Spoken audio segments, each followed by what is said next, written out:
crank.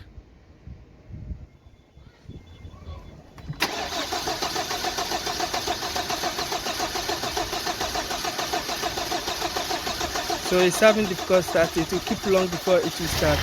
So now you see it has start. Turning it off. So now I'll go back and watch the actual problem. So sorry for not explaining. The green trace is the inlet cam, and the blue trace is the exhaust cam.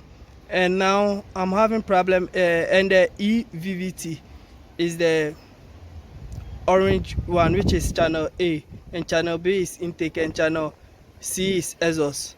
So now I'll bring channel B down, which is the green, and I'll take the blue up a bit, which is the exhaust, and the orange, which is channel A, I'll bring it up a bit. So now with this, the reason why this guy is having difficult starting is you can see the cam is having a waveform, but the intake cam is having the waveform, but the exhaust cam, there is no waveform for it.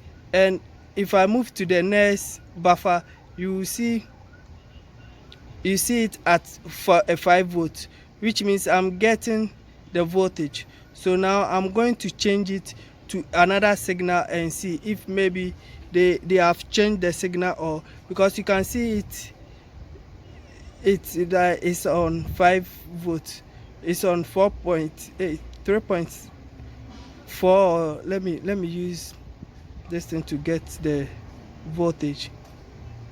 Or what I like about it is when you get there and you click it, it gives you the voltage, which is channel B, which is channel C, is 3.94 volts.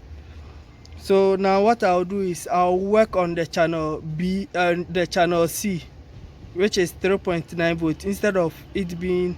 So now when I come here, you can see channel C, you can see channel B is having 2.4. That's the average voltage for, but it's supposed to be around 5 volts, which is 4 point something volts. So it's above the 5, it's above the 4, which is 4 point something volts. So what I'll do is I'll work my way out and get back to the video when the signals are okay. And so you check the clearance between the sensors. You can see the cam sensor, there is less clearance, and you can see on the crank sensor there is more clearance. So what I'll do is I'll adjust the clearance a bit on the on the exhaust side, so that you will see what will happen next. So I'll do the adjustment and record everything. So now I have readjust the clearance, so you can see the clearance are okay now between the camshaft and the sensor. They are okay now. So what I'll do is I'll be turning the camshaft whilst you'll be checking the scope and see. So I'll be turning the camshaft. I'm turning it with this through the alternator, using this to turn the camshaft. So you can see the camshaft moving. You can see it moving, and whenever I'm turning it, when it gets to the actual sensor, now you can see the exhaust, which is the green one, and the intake, which is the blue one, goes up. And let's see, now the exhaust is having the small face passing on it. That's why it drew it to draw it. I've set my scope to 6 seconds, so now it will go back up again, which is the green one, whilst the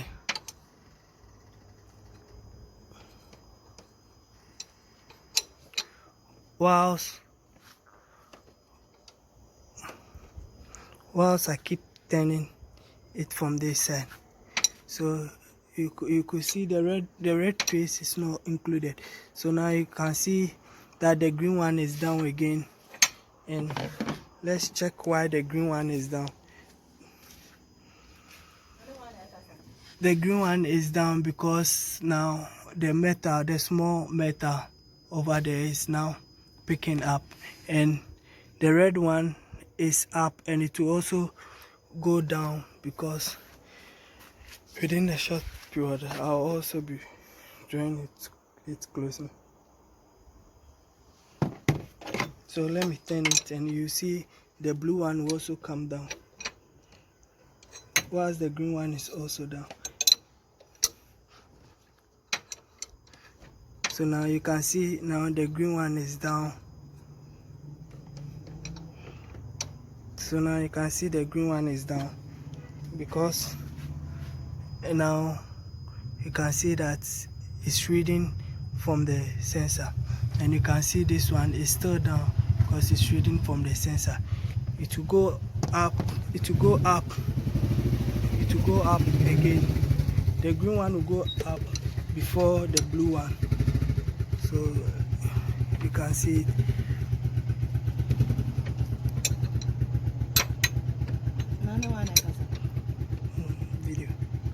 Video. Now you can see now the green one is up again. The green one is up because now the pin, this pin is moving away from the sensor. So now it is up, but the blue one is still down because the pin is still there. So I'll fix everything. That means now the sensor can read and the car will have a quick start. So I'll fix everything back and start it and give you the feedback. Now you can see cool.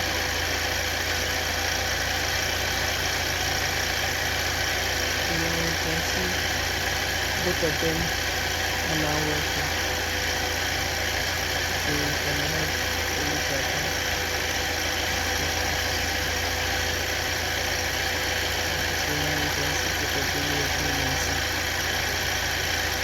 Now I'm still having a problem with the digital sensor, so I will go to the documents and give you the feedback.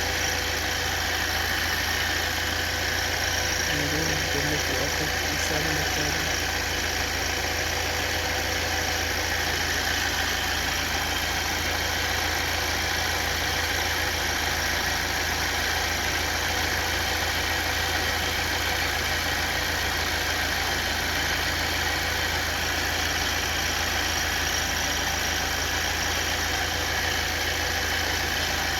So the next thing I'll do is I'll check for the car also and see if I can open it. Using everything, and I can see the waveform is okay. So I'll get a control board and replace them, see if it will have a quick start.